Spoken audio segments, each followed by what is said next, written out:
Is sustainability sport's biggest commercial opportunity? Jamie Farndale thinks so, and he'll be telling you why on this edition of the Sustainability Report podcast. My name is Matt Campelli, and I'm your host for today.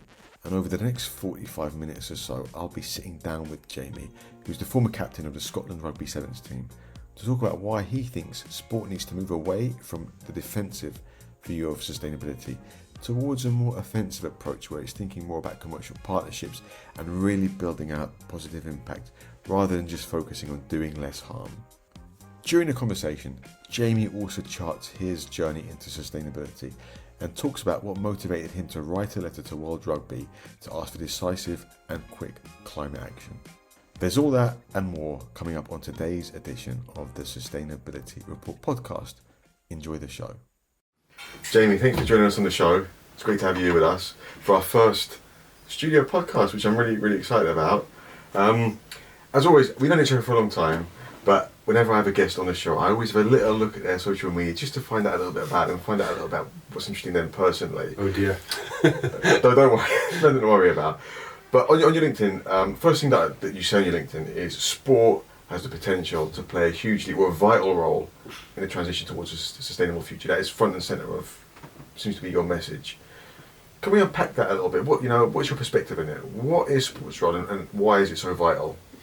Yeah, look, a lot of my research over the past couple of years has been on fan engagement. That's the bit that really excites me. I think, these are my own terms, but I think quite a good way of looking at it, I think, is defensive sustainability and offensive sustainability. And defensive sustainability is, working out what your carbon emissions are, bringing them down, putting in LED lights, 5% reductions, 10% reductions. And actually, all businesses are doing this. And don't get me wrong, we need to double down on the effort there. We need to bring down, negative impacts as much as possible. But the bit that gets me excited is that offensive sustainability, and sport has such a clear role. This last couple of years of research has been on sport having this platform in society, having trust within society. No longer is it 90 minutes of sat on the sideline watching teams play. It's now Netflix and Instagram and TikTok and the social collective of fandom with opinion leaders right in the middle. I think it's the strongest thing that we have in society to create change, to create behavioural change that we know that we need to get to a more sustainable environment. So I think it's hugely exciting the potential that sport has, I think it would be great to see more being done. So I think in sport, when teams are playing, there's good defence and there's bad defence, and good offence and bad offence. So if we're moving from the defensive to the offensive kind of transition in sport, what in your mind does good offence look like? Good offence is using your platform and engaging fans to create change. And at the moment, and the bit that I'm getting excited about is how we commercialise that. Because at the moment, sport has this huge potential to create change. The sports teams that are doing it are almost doing it out of the goodness of their own heart. So there's no commercial reason to do so. And what I'm excited about is measuring change. So that could be, sustainable technologies was what I focused my dissertation on. I specifically looked at heat pumps. The government want to install 600,000 heat pumps a year by 2028 in the UK. I think we installed 72,000 last year, so massively behind. Yeah. And that is something for me really clearly. Sport can create uptake of heat pumps through installing them in the clubhouse or having players install them, talking about them. That's one example, but you could look at other sustainable technologies like electric vehicles, solar panels. You could look at non-technology things like eating less meat. There's a load of changes that we know if we want to get to a net zero, and of course net zero is very carbon focused, and there's biodiversity and ocean health and all sorts of things that we need to change behaviours around. But viewing 2050 as this point at which we need to get to what we're looking at as a sustainable economy. We need to change behaviours by then, and I think sport is the platform to do it. And I think once we can measure that, I think there's a huge opportunity to commercialise it, and I think it's probably sport's greatest commercial opportunity. Okay, well, we'll unpack that very shortly. But let's go back to talking about your research, Cambridge University, Sustainability Masters, I believe. You just about finished that. Tell us a little bit about that. Tell us a bit about that experience. And you could go a number of ways with sustainability and sport as well. But what made you focus on the technological aspect? What made you suddenly think this is where sport can have its value? Yeah, I knew I wanted to, the fan engagement was the bit that excited me. That's what made sport different to every other business. So I wanted to look at what behaviours could be changed, and I thought technology uptake was a really clear one. Where I think there was a House of Lords report that came out, and they said 32% of getting to net zero requires some sort of change in the way consumers, people consume, or the technologies that they use. So governments and scientists are going to get us so far, and it links in quite well. There's the MIT report I'm sure you've seen on global influence throughout time, and 200 years ago it was religious figures, it was politicians, it was poets, whereas the most recent period, 1950 to 2000, 49% is sports people. I think scientists were 2%. 2%, yeah. So you've got scientists and governments that know the change that they're trying to create. They're trying to get that change out there, and you've got sport with this huge chunk of platform within society. So I was interested in that part, and I thought sustainable technology uptake was a really clear one, and heat pumps were a great one. I thought to focus on. It came at about the same time that Scottish Rugby and Scottish Gas teamed up, and there was a £2 million fund that they put into decarbonising all the rugby clubs around Scotland.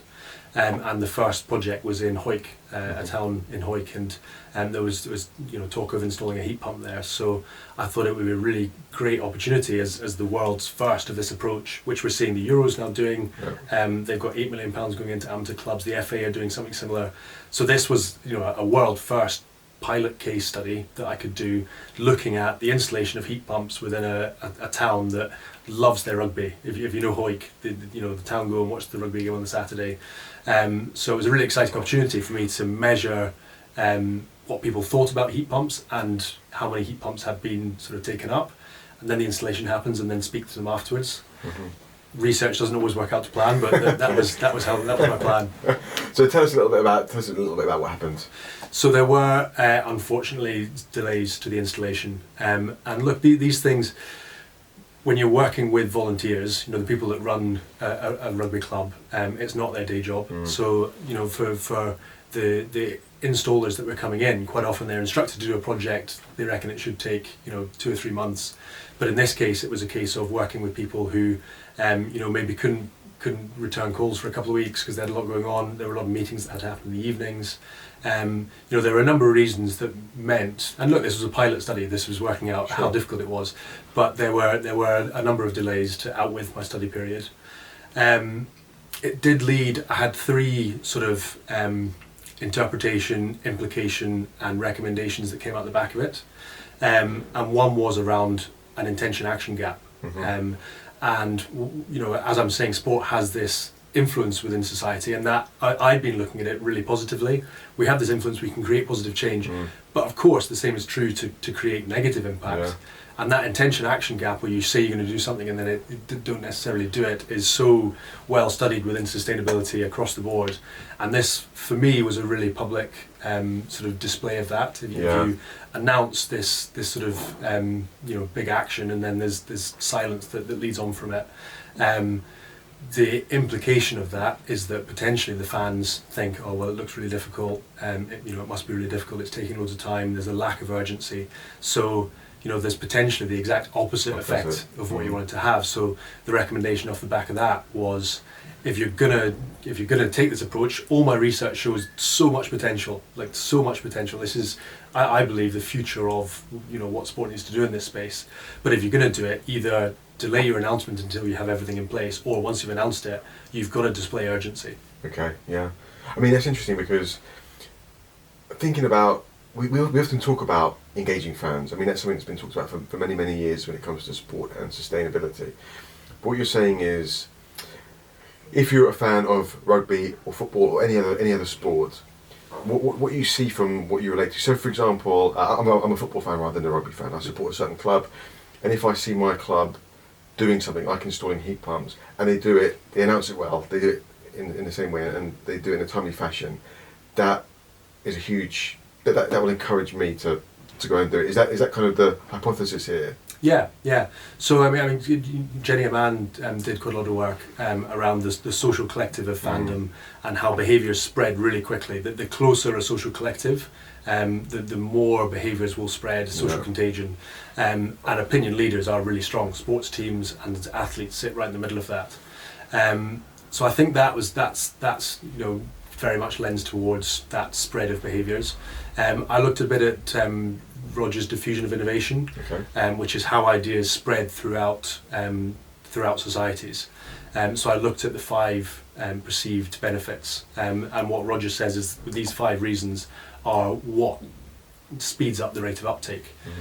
So relative advantage was one, whether you see the new innovation as better than the old one. Compatibility with your values. Trialability, whether you can sort of trial it and then drop it. Observation, whether you can see it, and you're testing me on the other one. The other one will come back to me. But these 5 reasons I then scored. So I asked fans. So for example, with perceived benefit, you've got a gas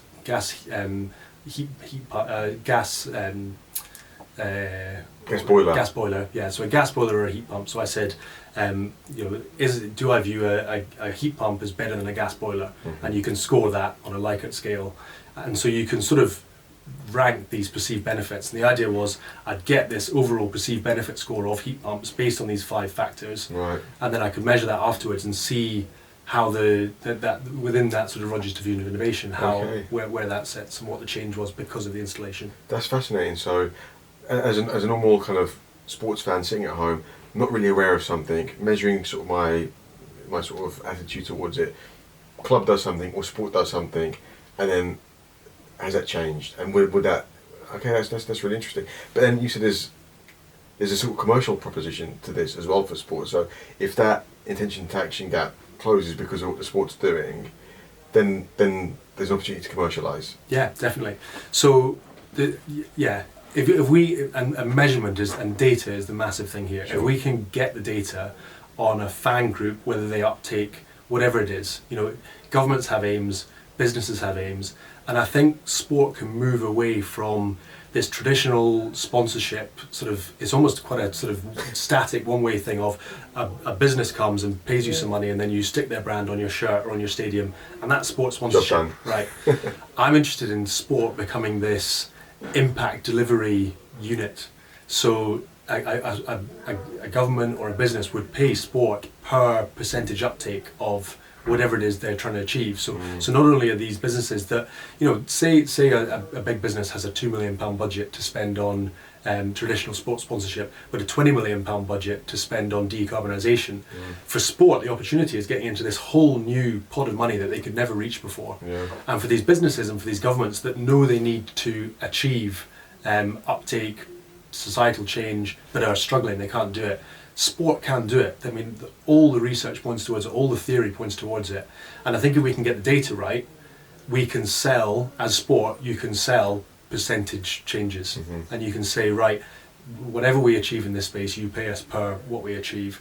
And it's just unlocking, I think it's the biggest commercial opportunity to sport, and I'm not really seeing anyone talking about it. So I think it's a huge opportunity. Well, what are the blockers there though? Because like you say, it seems to be, so there are decarbonisation targets, sustainability targets across the board in most major economies now, where the big sports will be. There's budgets for sponsorship, there's budgets for decarbonisation and sustainability, but no one is seeing the crossover between these two budgets and the opportunity to grow that pot of money. Whenever you hear conversations about commercialisation in sport, you very rarely hear sustainability, apart from a few sponsorships that have been occurring over the past maybe 2 to 3 years. But where are the blockers, and how do you sort of unlock those blockers? Why is sport blinkered to this? Why is it not taking advantage? I think as soon as someone does it, everyone else is going to run a slice of it. Yeah, I do. I think the first person to take advantage of this and have a government or a business pay them per uptake. I do think. It first. I think a lot of it, because you push sustainability as an opportunity, but I think a lot of the action that is taken is because sports thinks regulation will change, or sport looks, and there's some great reports that have come out about the future of a warmer world on sport, and that gets people listening, because they think, oh, the business case for sport becomes very difficult in a warmer, wetter world. So it's quite it's that defensive mindset, isn't it? Of we need to create change, because what happens if we don't? Whereas I think switching that to this, we can create positive change that needs to be created, and we can sell the change to the organisations that need to make it happen. I think someone's going to do it, and then it's going to spread. Any sports do you think will be closer to doing it? Where do you see when you see the leaders in sport and sustainability? Who do you think will potentially take that leap first? I wouldn't be surprised if it was someone like SailGP, who are actually, like I said at the start, that there are organisations that are creating behaviour change in fans out of the goodness of their heart. So I wouldn't be surprised, because they're reaching out and they're doing these things already. Formula E would be another example. So there are organisations that are trying to engage fans already. So I wouldn't be surprised if they were the ones that were best placed to take advantage of this. I would be looking that way. We're talking a lot about the sports organisations here and how they can commercialise it and how they can take up the opportunity. Obviously, you're an athlete, captained your country several times. What is the athlete's role in we talked about the athlete voice and the athlete platform, and we talked about the influence athletes have got. But when we talk about this particular aspect of taking on this offence and this commercialisation of sustainability, where does the athlete sit in that compared to the organisation, do you think? Yeah, so interestingly, a lot of these sort of future of the game conferences, a lot of them, this sort of buzzword going around at the moment is the celebritisation of athletes. And it's important, and there's a lot. I mean, in rugby, Lorna Mayer has done amazing things for the game. I think it's been an issue in rugby traditionally, because there's a bit of a sort of don't raise your head above the parapet, focus on the game. But I do think players, speaking out about issues, whatever the issues are, not necessarily the environment, but I think purpose and commercialisation of purpose, again, I think commercialisation is important to make it sort of spread. But I would be saying, if I had young athletes going in, when I first started off playing, we had sessions on nutrition, S&C. I'd be putting purpose in there. I'd be getting all the young athletes that come into the professional game, what are the issues you really care about? How are you going to speak about it? Coach them on how to, the tools to create a TikTok video. Not all players know it. There might be a media team within the sports organisation that creates sports organisation content, but getting the athletes themselves, helping them to create content, get it out there. And I do think that idea of purpose, again, will sell. And I think there's a commercial aspect for the athletes themselves to then partner with other organisations as their own sort of brand and what they're pushing, and create good, and also put themselves in a better place for life after rugby, for their personal brand. So I think commercialisation, again, is important there. But I think it's important. Melissa Wilson and Hannah Mills at Athletes of the World, obviously they focus on getting athletes speaking out in this space. And I think the more athletes we can get talking about it, the more important they're a key opinion leader within these social groups of fandom. Yeah, because I can imagine with this intention action gap, we talk about the clubs doing it, and for my attitude to change after that, I can see that happening 100 times faster if my favourite athlete is doing that. If they're doing a TikTok video and installing their heat pumps. I've done it for this reason. Straight away I'm thinking we should be getting heat pumps in my house. and it's a great point. Like my dissertation proved, it's a difficult thing for clubs to do. There's a lot of things you have to get in place to install something in a clubhouse. And whereas you're right, an athlete can maybe get it done straight away. So particularly a professional footballer who might have the financial means to do it. It's can be quite a lot quicker. Great point. Let's talk a little bit about how you kind of got into sustainability. I think it's been about 3 years since we first spoke. You just written a letter with Elena Olsen of the US rugby team, who won a bronze medal over the summer, which is fantastic to see. And then things picked up pretty quickly after that, didn't it? Tell us a little bit about your kind of journey. Why are you interested in this space, and what kind of motivated you to? You said sticking your head above the parapet. What gave you that nudge to do it? Yeah, there were two sort of key moments that stick out. One was, my undergraduate degree was a business management degree, and one of the modules was on business sustainability. And I remember just thinking, this is the future of business. This is what business has to look like.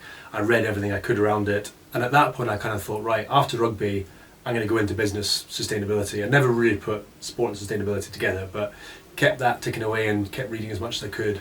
And that was when, pre-Tokyo, Melissa Wilson ran one of these sessions talking about why athletes should use their platform to speak about the environment. And I got in contact with her straight afterwards, jumped on a call with her. And that was a big moment in me putting the two together. And she was the one that sort of helped work on that letter that went to World Rugby. And that was, I remember before publishing that letter, because I hadn't really spoken about it at all in public. And they do, everyone always talks about the two barriers being hypocrisy. I was a sevens player flying around the world, and not knowing enough. And definitely the night before publishing that letter, we got 200 or 300 rugby players to sign it. I was sending a letter demanding environmental action to World Rugby that run the tournament that I play at. So I was definitely nervous. Were you scared? Were you nervous? Yeah, I was. Yeah, but it was so well received. And that's the one thing I say to any athlete that asks me about this. It's just so well received by everyone. As nervous as you maybe feel, it's no one's ever sort of against you for speaking out about something that you care about. So I suppose they were the two moments that sort of brought me into the space. When you were going through and getting those signatures from the other athletes, 200 athletes straight away, because I don't think there was any kind of precursor to this really in rugby. This was the first time that something of this type had happened. Were you, how did you feel about the uptake of that kind of signature list? Were you surprised by the number? Were you expecting that sort of number? What were your kind of feelings about that initially? I don't think I was surprised. Because obviously, when we travel, you are living together as sort of a group of sevens players. You're eating together, and a lot of the time over sort of dinner, we talk about these issues. And I know that other athletes care about these things and want to create, positive change, I suppose. So I knew people do care about these issues, and I suppose signing a letter was. I suppose a good way for other athletes to sort of show their support. So we reached out between the three of us. David Pocock was the other one. We reached out to a load of players, and the uptake was great. It got a lot of attention. So it worked really well. And the World Rugby Plan came out, a few months after that. Yeah, it seems that things happened quite quickly after that. World Rugby published their environmental plan.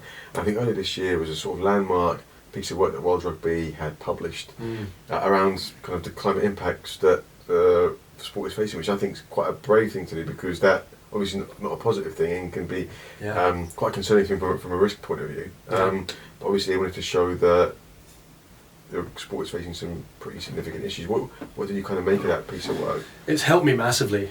Statistics, like I said, data is so important. And what it did was it looked at a 2-degree world and a 3-degree world. And used the heat stress index to look at a temperature above which it becomes dangerous for athletes to compete. And especially at the elite level, you're there because you push yourself. It's almost in your DNA to push yourself beyond these boundaries. And so when it becomes too hot, it becomes potentially fatal. And there are awful stories from around the world of athletes that have struggled with heat stress illnesses and even fatalities. So. Because we're already at 1.5 degrees, so looking at 2 degrees, I think 60% of the countries that this report looked at had an extra 10 days above that level where it becomes dangerous. And I think at 3 degrees, South Africa was something like 30 extra days above that level where athletes can safely compete. So you're losing a month of playtime, not to mention extreme rainfall, extreme weather events. I think 1 in 10 stadiums around the world were at risk of marine flooding from sea level rise. So actually being able to say, look, if we get to 2 degrees worth of warming or 3 degrees worth of warming, the business case for sport really goes out the window. Scottish Rugby, for example, you've got 5 games a year, the Six Nations that it makes its money off. If one of those was cancelled for whatever reason, either your insurance premiums are going through the roof or you're making a straight loss. So the actual business case. So it really helps being able to put those numbers, of course, and something I'm well aware of, is the implications of a 2 degree or 3 degree rise in the world on climate migration, on food security. Sport is the last thing we'd be worrying about. We need to fight for every 10th of a degree with everything we've got. But being able to say and use sport, which is very emotive, and people buy into that, and especially at the amateur sport level, professional sport can maybe deal with some of these impacts, but in a two degree world, amateur sport, if a pitch floods, that means that kids aren't going out and running around, and all the sort of social benefits that come with that. So it was a really useful report, and really certainly helps me get my message across to have that data behind it. So what sort of conversations have you had since? I know that the data is looking at mainly rugby heartlands and also places where future World Cups are going to be, US, Australia, those sorts of countries. Have you kind of spoken to anyone in the rugby community who you hadn't spoken to previously about this topic, who are suddenly becoming more concerned about the issue because of a report like this? So there was a lot of great media attention before the Olympics, and especially with Rings of Fire. Rings of Fire report. So there was lots of, I think that helped, the actual sort of national media uptake of that story.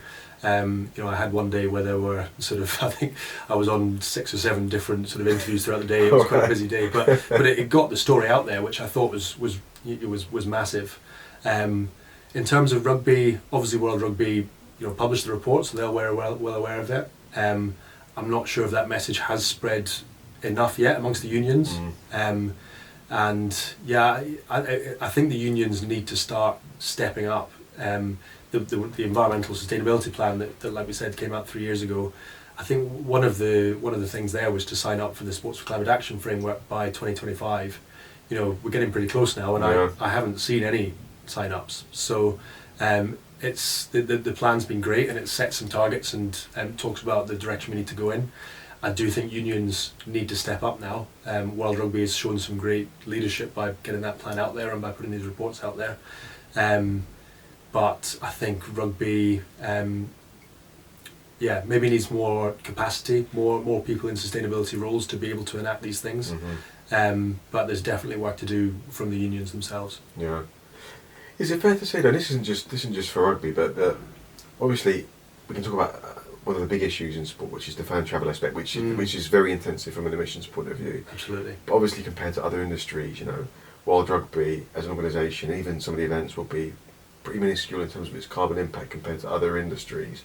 Is there a case of potentially, looking at the report and thinking, God, rugby is at the mercy of what's happening more broadly in society? It's obviously the big polluters, the oil and gas companies that are really responsible for it. How do you kind of push past that? Because it may feel quite overwhelming and quite helpless at some points, because no matter what World Rugby does or the unions do, if society in general doesn't make big progress soon, then that world, that 3 degree world, is still something that is very probable happening. How do you sort of counter something like that? I would go back to the other side, and like I said, that fan engagement piece is the one that gets me really excited. So my message would be, it is important to tackle these issues within sport, because people are looking. There is a spotlight on sport, and it can influence, like I found out, positively but also negatively. So if you're taking the wrong actions, it almost excuses people that are watching. Sure. So for example, if you've got Premier League footballers that are taking private jets to go across the country, that glamorises that level of travel, right? Yeah. Whereas if they were taking the train, that glamorises taking the train. So I think sport has more of a impact than it maybe realises that it does, or it certainly has more influence. So I think it makes it almost even more important that sport gets these things right. In this new kind of series of the podcast, I want to find out a bit more about my guests, and I'm going to insert a bit of a quick fire round now. We'll unpack some of these questions as we go afterwards. But I'd like to find out a little bit more about Jamie and why sustainability in sport is really interesting to you. The first question is, if we could solve one of the Sustainable Development Goals right here in this room now, you click your fingers and it'll be done. Yeah. What would you choose?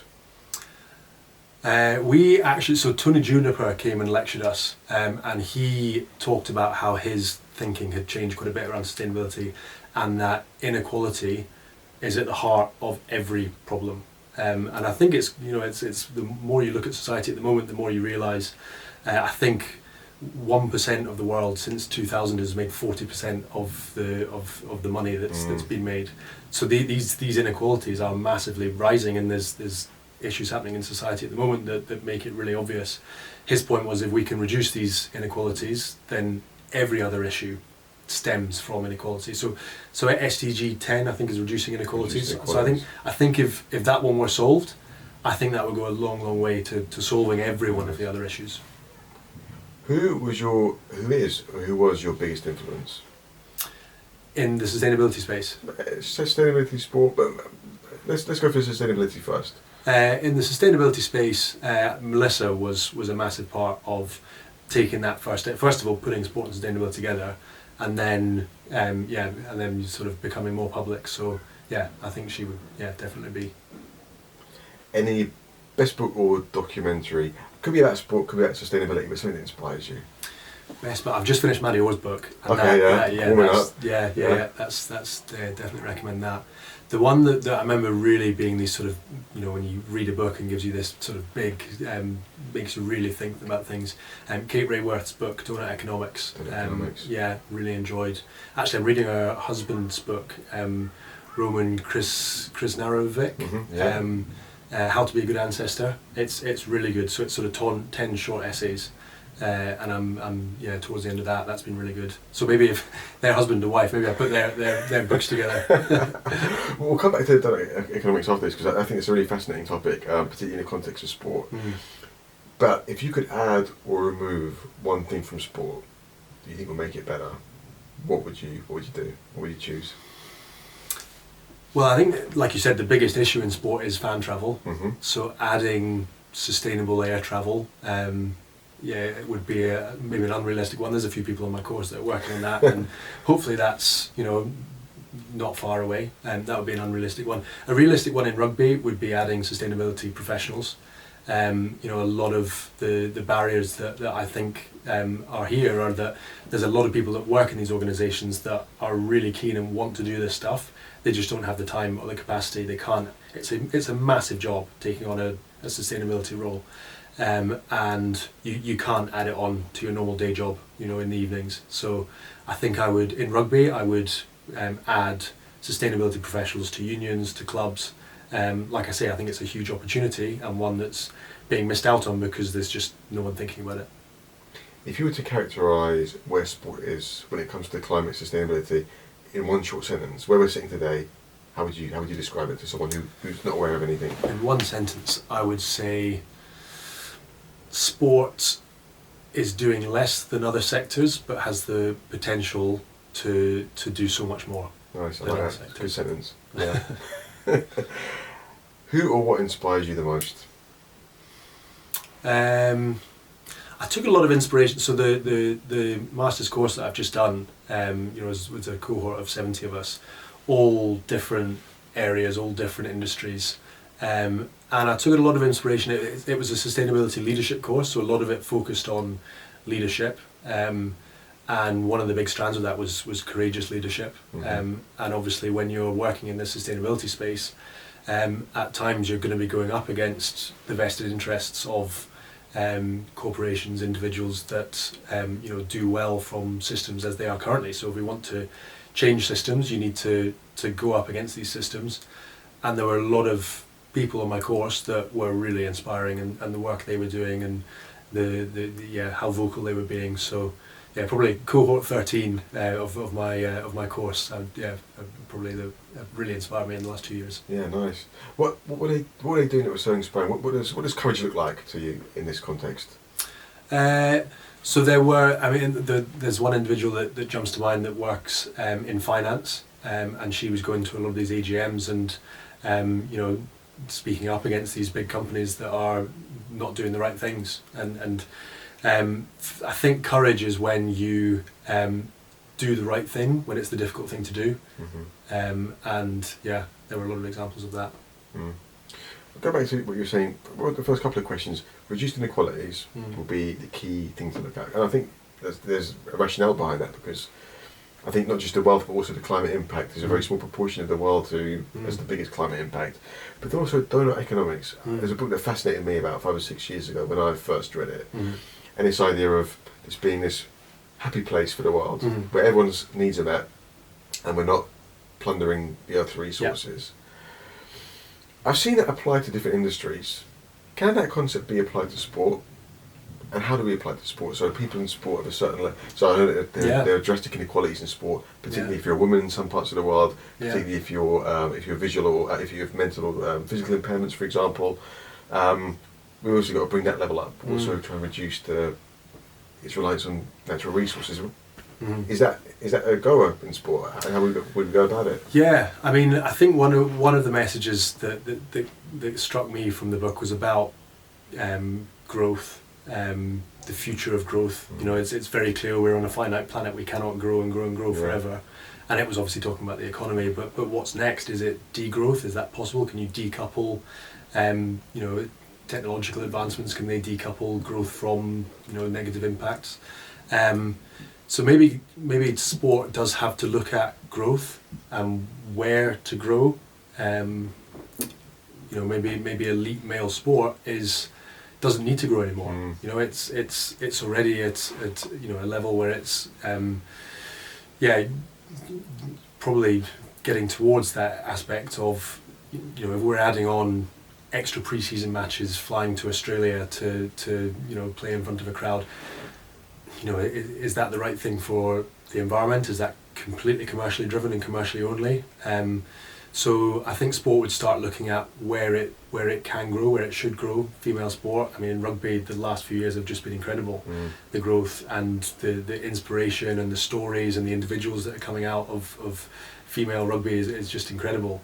So I think looking at growth, what good growth looks like, where sport needs to grow, because we can't just grow and grow and grow, because there are ecological limits. So I think that would be an idea that you could apply to sport. Yeah.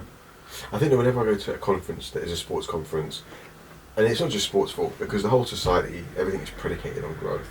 We want to go to new markets, we want to go to different countries, we want to increase participation, we want to increase the pool of money that's coming into the sport.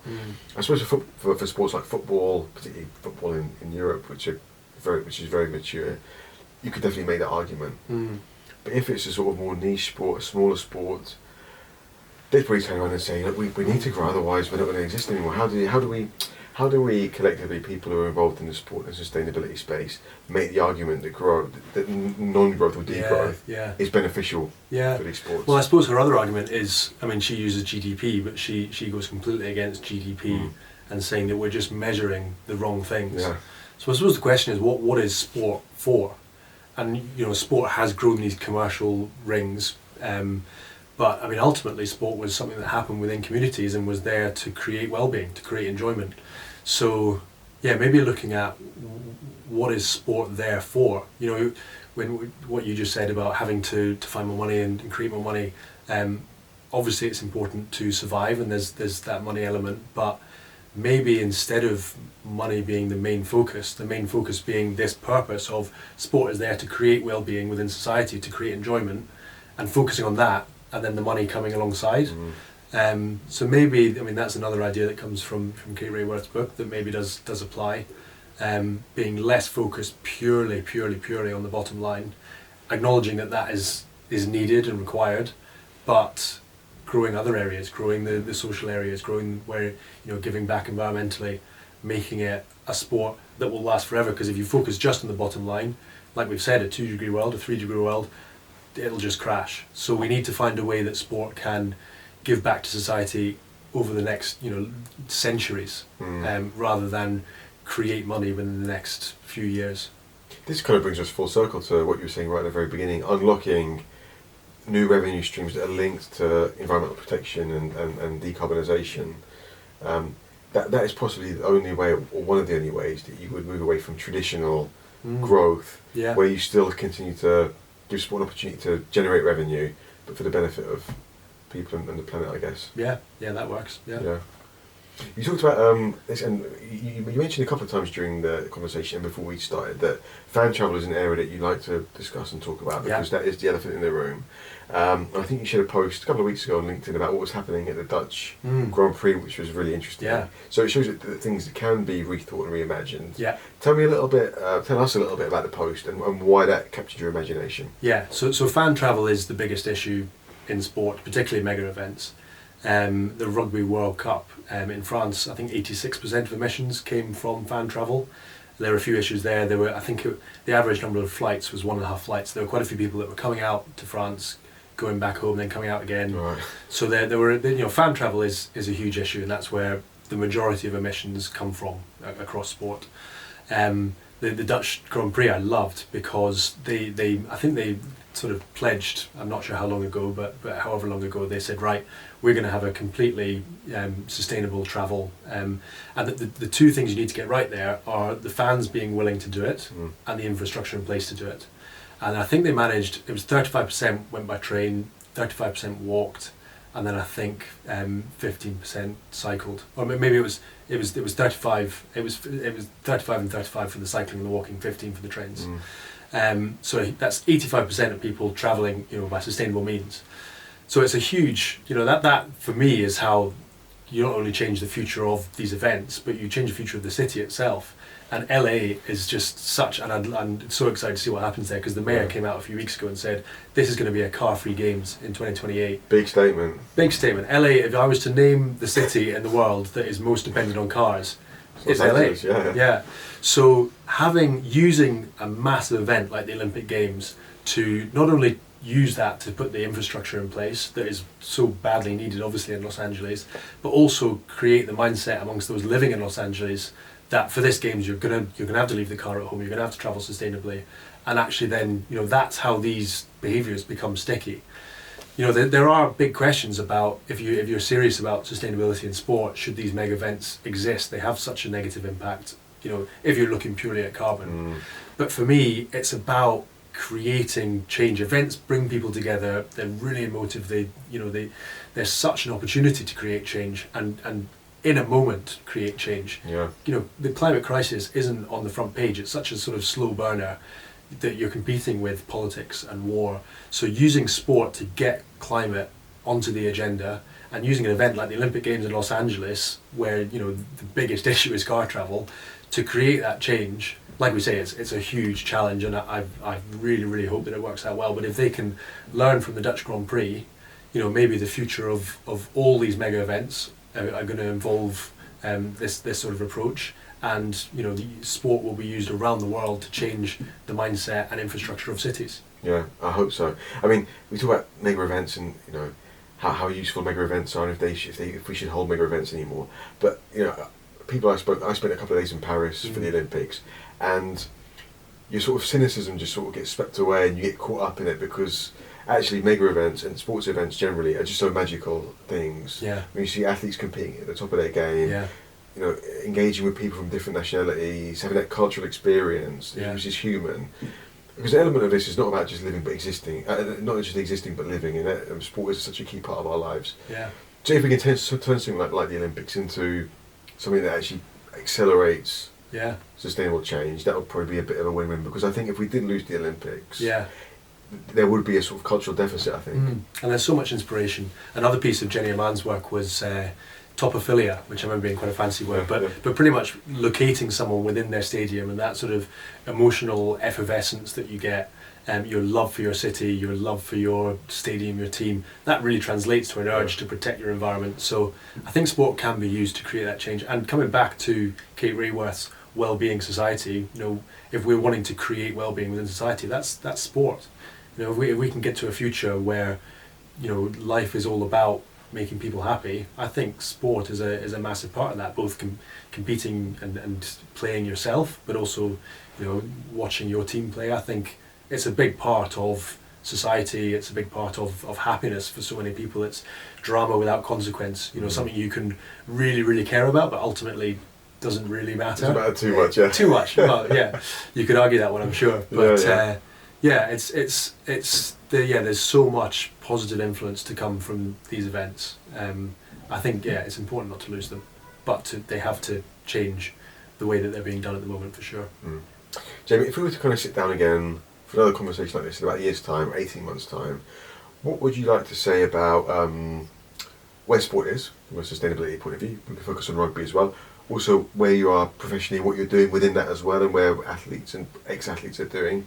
What would you like to say has happened in that year or 18 months? What evolutions should we have seen?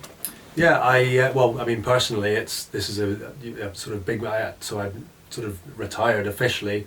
The last day of my contract was about 3 days ago, so that's me no longer a rugby player, ex-rugby player now. How does that feel? I'm not sure if it's quite sunk in. I think because I finished, I was hoping to finish at the games, and we didn't qualify. So at that point, and I knew that would be, if we made it or not, that would be my last sort of involvement in rugby.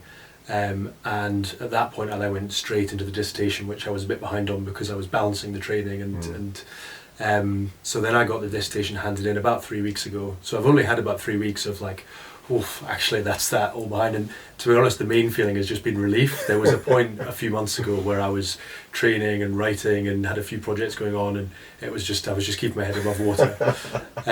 So yeah, with rugby and with studying finished, I'm hopefully going to move into a full-time sustainability role within sport. So that's really exciting for me to, I've done a lot of work in this space, but to have a full-time role, I think for me that's going to be really exciting, and hopefully a lot that I can do in that space. And in rugby, I'd like to see more people working full-time in sustainability. I think that's a massive part of moving the sport forward. And in sport more generally, this commercialisation piece. Hopefully, within the next year, someone listening to this podcast will demonstrate it, and then I mean that whole diffusion of innovations. That's how ideas spread. You see observability, you see it, and then I think it will. I think it'll work. Yeah, there's your call to action there. Make some money, do some more sustainability work, decarbonise, and you've got a big commercial opportunity. I think that's a really good way to finish off the show. Jamie, thanks so much. It's been a great conversation. Looking forward to seeing what you've done next, and hopefully we'll catch up again soon. Yeah, thanks so much for having me. And that's all we've got time for. Thank you so much for taking part and listening to this edition of the Sustainability Report podcast. We hope that you enjoyed the show and got some value from it. If you did, don't forget to like and subscribe to be notified about future editions of the podcast. Until then, see you soon and take care.